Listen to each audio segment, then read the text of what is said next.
Hey everyone, it's Ben here. Today we're going to be making what I think will be the first in a series of videos in the lead up to the Mind Sports Olympiad, where we talk about some basic ideas for the opening and for the middle game in Tumbleweed.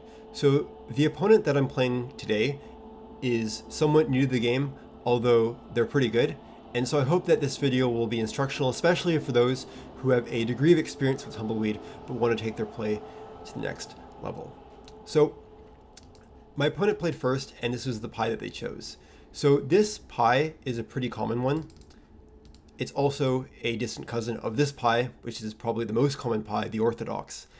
The basic idea, of course, is that you put the red stack in the corner to reduce its influence, and you put the white stack in the middle to maximize its influence. And of course, because red moves first, if red is also in the center, then red will simply be at a massive advantage. So in this position, I generally prefer to play white because I like to develop a solid center, and white being so nicely placed in the middle already, that is conducive to my style of play. So my opponent, after I chose white, went with b7. b7 is a good move. It's probably the best move in the position because it immediately contests the center. Okay, so if you see, if I play away in this position, c4 maybe, red can get a nice stack on f7. This is quite difficult for white to actually attack because it's protected also by the neutral, and there isn't much for white to do here. I think red's already doing very, very well. Of course, I don't want to go into a position like this. So I need to find a way to prevent or at least respond to a potential red 2 stack on f7. So I played what's probably, I think, the best move in this position, which is going to be g8. So the idea of g8 basically is to say that if red decides to put a 2 stack on f7 anyways, then white can immediately attack it. So if red plays f7, then I respond with g7. Now, of course, red shields, white responds with e5. So in this position, white's doing very, very well. Red stacks are vulnerable, and at the same time, red's kind of contained to one small section of the board, whereas white has, opportunities to expand to the top and to the right and to the bottom. So white's doing very, very well here, and my opponent knew about this, and so of course they decided not to go into it. Okay. They played also a very good move, h7. So the idea of h7, of course, is to put a third line of sight on f7. Okay, so if white again were to play away, now red can put a 3 stack on f7, and this is of course much different than a 2 stack because this 3 stack is very, very difficult to attack. Okay, so for example, maybe white continues with g5. Now red can play g7, which attacks g8. Okay, so as white, I really don't want red to get a 2 stack, to get a 3 stack on f7, simply because it's very, very difficult for me to dislodge. Okay, so after h7, I respond with the move f8. So f8 puts a third line of sight on f7 for white, and of course it also disrupts red's coordination on f7. And so if red wants to continue attacking, they're going to need to first get rid of this f8 stack. So potentially red might want to continue like this, maybe by playing c8. But of course, I'm aware of this move, and I'm okay with it, because if red continues to play with c8, I'm fine with that. I get to play the 3 stack on f7 now. If red decides to capture, I have a snapback in the position on g9. And now, of course, red can actually defend g8. So let's say, for example, red plays up here. I just capture like that, for example. I play here, red plays up there. Maybe I can even ignore the snapback for a moment. Maybe I play a move like this, and therefore I'm going to win h7 now. So all in all, I think this is a nice position for white. Simply because red's pieces are a little bit vulnerable. That 2 stack on f7, on 2 stack on f8 simply isn't safe enough, I think, for red to justify that capture. Okay, so therefore it's probably not the best idea for red to simply attack this piece willy-nilly. Even a move like this is probably fine for white. Okay, so my opponent instead plays the move b1. b1's an interesting move because it puts a piece in the top, and it allows red to expand a little bit up there, and also just simply increases red's influence in an area of the board that white has no pieces in yet. So in that sense, it's a nice move. I think the drawback of this move is that it allows me to respond with g5, which is a nice centralizing, strong move that can't be totally responded to by my opponent in an obvious way. Okay, So for example, if red continues to cut and tries to disrupt white's coordination, white can respond with f5, which puts an immediate attack on g7. Maybe red plays here, white plays a 3-stack there. This is looking pretty good for white, in my opinion. Okay. If red instead plays to f5, the same idea is present. White can respond with g6. Red shields. Now white has this move. Maybe we see e6. White wins a neutral. Probably white will even win other pieces in this position at some point. Maybe red can respond here. But ideas like this, I think, are quite good for white. Okay. So red decided not to cut there, and red instead played e4. So already you're starting to see the dynamics in the position. Red does have a little bit more influence overall. If you look at the score, red has 34 points and white has 24 points right now. In this position, the scores are even. But as you'll start to see, red's going to get a little bit more influence, but white's central group is going to be a little bit more solid. And so just from experience, the solid group in the middle can be quite useful for white to counterattack red's pieces later on, which is actually a reason why the most common move in this position is actually not b1 immediately. It's to play g7 instead. So the benefit of g7, of course, is that if white decides to continue with g5, this is a 1-stack. And in fact, this 1-stack can immediately be attacked. So probably not the best idea for white to continue doing this. And that's why I played g5 when I had the opportunity to do so and make it a 2-stack. Okay, so after g5, my opponent decided to play e4. Okay, e4 is an interesting move. Of course, it threatens to put a third line of sight, or threatens to put a 3-stack, on e7. It also expands a little bit more on the top. So relatively flexible move. I think that this does make sense. Okay, so I don't want red to get a 3-stack there. That's going to be very, very difficult for me to attack. And let's just say I play away. Maybe red plays there. That seems like it could be kind of annoying for me to deal with.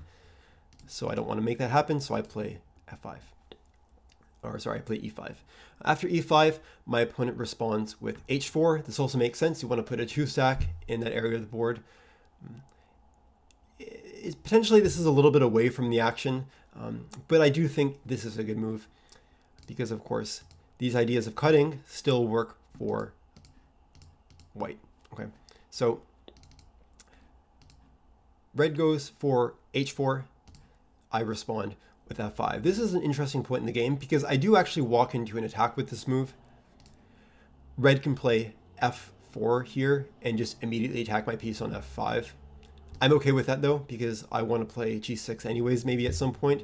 This is super, super solid. And at this point, it does not look like red's going to be able to break through in the center whatsoever. I simply have too many pieces there and those stacks are simply too strong. Okay. And at the same time, it's not totally clear to me that these 2 stacks here are entirely safe.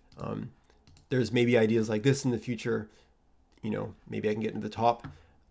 And so my essentially idea here is that in the meantime, I'm going to let red get up in the influence, but by developing a strong center, I'm going to be able to capitalize on what I think will be weak red stacks later down the road. Okay. But in fact, my opponent did not actually continue with f4. My opponent instead, after I played f5, they continued with b4. So b4, of course, is a 3-stack, relatively safe. It also attacks f8. There's a couple of ways I can respond to it. One idea is I can put a shield here. Some people are hesitant to play attachment shields. In this position, I don't think it's a great move. The immediate response, of course, maybe red might continue attacking. This is not always a bad thing because sometimes in these positions you can find counter-attacking moves.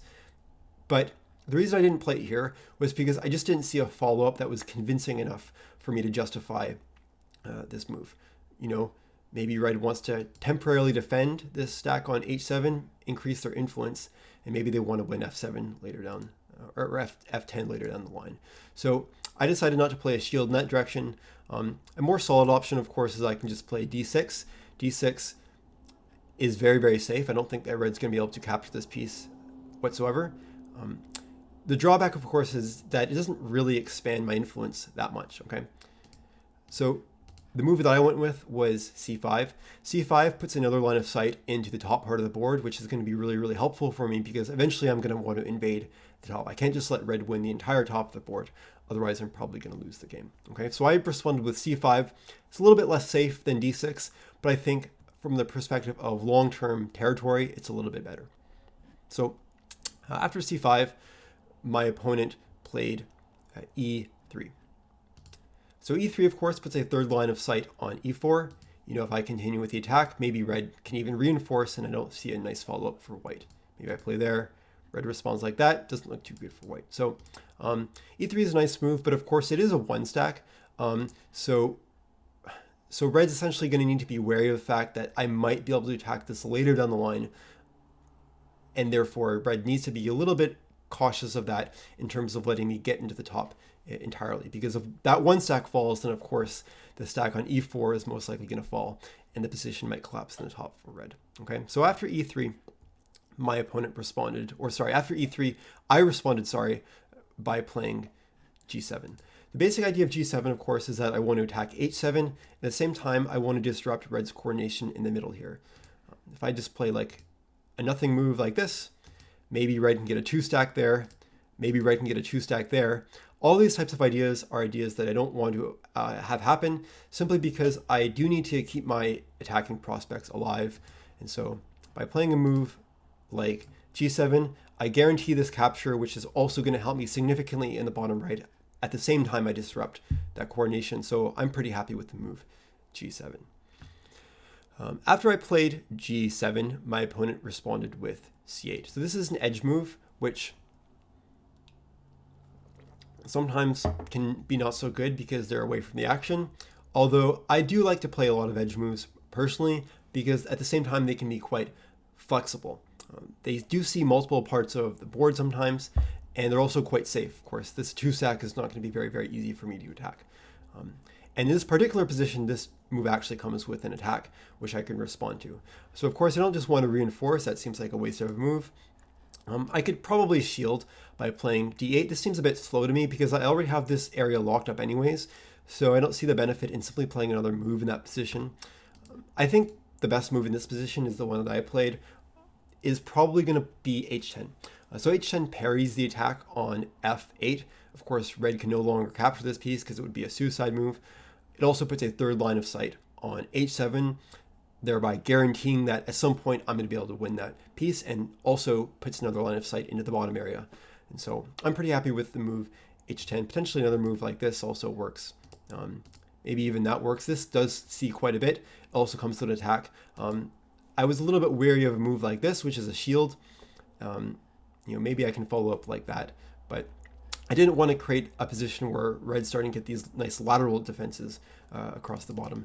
So instead I just went with, I think, a good move, which is h10. So after h10, my opponent responded with c4. c4 makes sense. They want to attack c5, and I'm probably tempted to defend this. If I just continue doing like this, for example, I kind of walk into that attack that's a little bit annoying, so I don't want to let that happen. I responded with c7 here. c7, of course, it is seen by two of red stacks, and so at some point it's probably going to be captured. I'm okay with that because it does temporarily defend c5, and that's all I need in order to get more time to worry about elsewhere in the position. The reality is that this c7 stack is not going to win that many points for red. And at the same time, red's going to need to spend a couple moves trying to capture it if that's something that they wish to do. So I'm okay with losing c7 eventually if it means I have time to expand elsewhere into the board. So after I played c7, my opponent responded with b6, going after c7 immediately. Again, I'm okay with this. After my opponent played b6, I went with d4. So this is a nice counterattack, I think, for white, because of course, if red captures, now I can follow up by capturing c4. And at the same time, d4 also attacks e4. So this is a relatively flexible move for white, and red needs to be a little bit careful in how they respond to it. And I think another thing that this move illustrates is the fact that sometimes going after weak stacks that are easy to capture, but that don't have a significant territorial gain once those stacks are captured, may not necessarily be the best investment of your time. Okay, so let's say red just instead played d4. I think this is a little bit of a better option because this locks up the top left. I don't see a convincing way for me to invade. Again, this option always falls. Maybe I can put a piece in there, but even a move like that probably makes sense. There's some ideas here that I just think white needs to be careful of, and so probably d4 was a little bit of a stronger move than b6, but b6 still works and it does create some threats. So that's what my opponent decided to play. After b6, of course, I responded with d4, and then my opponent responded with c3. So c3, of course, takes the last possible line of sight from c4 before it's captured, and I don't mind c3. I responded immediately by capturing on e4, which of course carries with the threat of capturing e3 as well, which my opponent cannot defend. So after I played e4, my opponent responded with k7. So I think my opponent recognized that h7 was going to fall, and so they may as well take advantage of the fact that it's still on the board to get a nice 2-stack elsewhere. So maybe if I capture, then they get a 2-stack down there, and they're starting to kind of get around the board. And so this does make sense that they want to expand their territory a little bit more. So they respond with k7. So after k7, I respond with h7. I say I want to capture this while the option is still on the table. If I play some slow moves, like maybe I play here, my opponent plays here, I play some other slow moves, and at some point my opponent might even find time to reinforce this h7 piece. Of course, I don't want to let that happen because my position is banking on the fact that eventually I'm going to win h7 and win a lot of space in the bottom. My opponent plays k7, I respond by capturing h7, and then my opponent responds by capturing c7. Now if we look at the influence here, red does gain a little bit. Red gains a little bit here in the bottom, and of course red threatens the stack on c5, but I don't mind this too much. After my opponent plays c7, then I respond by capturing c4. Now all of a sudden it's looking like I might get into the top.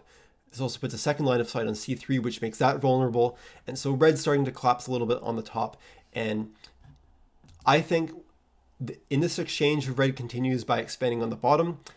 I think I gain a little bit more than red gains, so I'm okay with that exchange overall. So after c4, my opponent responds with g3.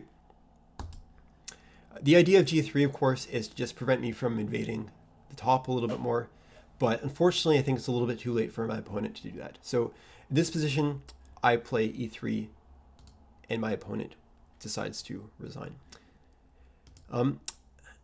If I didn't capture e3 there, let's say I played elsewhere, maybe a move like that, there is room for my opponent to parry the attack on e3, which I don't really want to deal with because now e3 is pretty safe and it's quite difficult for white to find a way in. Moves like that can be met with f2 and so on.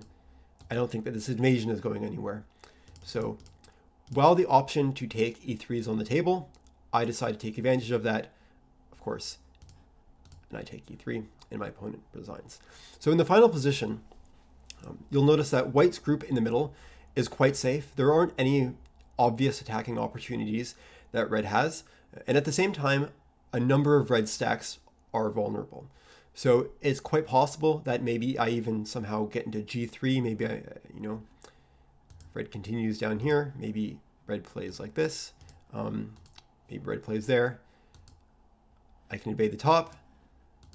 I can play f2. Maybe I want to get into a2, something like that. So basically in this final position, I think red recognized that they simply didn't have pieces that were safe enough or stacks that were safe enough to justify continued playing. And also if we look at the score, of course, white has 42 points and red has 31 points. So not only is white's position a little bit more solid, but white is also up in the score. And so I think in this position, white's definitely winning. So that concludes the game. I hope that this was relatively instructive. I think that the main takeaway is that at some point in the game, you want to develop a solid group somewhere on the board. And in this game, white was most solid in the center, but of course there were opportunities for red to become solid in other parts of the board, which I think could have made the game a little bit closer in terms of the final score. So one illustrative example of this maybe is in this position, instead of playing b6, perhaps red wants to instead play d4 and concede that, okay, maybe white will do okay in the bottom, but red's going to do fantastic in the top. And hopefully there's enough red pieces remaining elsewhere so that red can have an edge in the final score. So I hope that was instructive. And if you have any other suggestions for games that you would like me to review, let me know, and I'd be happy to do so. Thank you.